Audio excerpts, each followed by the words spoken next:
বেদাত বেদাত বেদাত বেদাতের শরিয়া, এই নিকৃষ্ট বেদাত থেকে আপনারা দূরে থাকেন। ঈদে মিলাদুন্নবী পালন করা যায় কিনা, ওটা তো বিদআত।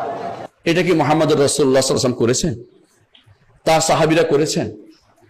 যদি কেউ প্রমাণ করে দিতে পারে সাহাবীরা করেছেন, আমরা করবো, অসুবিধা কি? কিন্তু প্রমাণ করার কিছু নাই।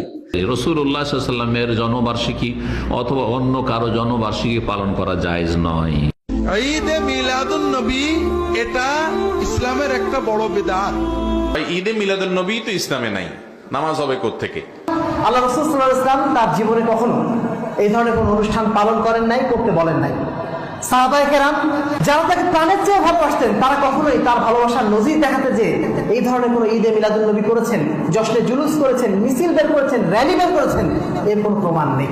ঈদে মিলাদুন্নবী ডাহা মিথ্যা, ডাহা বিদআত। আমরা কেন মিলাদকে, ঈদে মিলাদুন্নবীকে বিদআত বলেছি?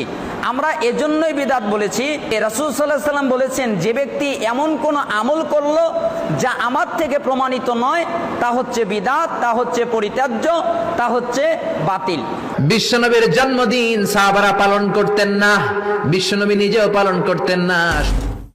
সকল ঈদের সেরা ঈদ বলে পরিচিত ঈদে মিলাদুন্নবী পালন করা, এটা স্পষ্ট বেদাত। এটি রাসূল সাল্লাল্লাহু আলাইহি ওয়াসাল্লামের সুন্নাহ নয়।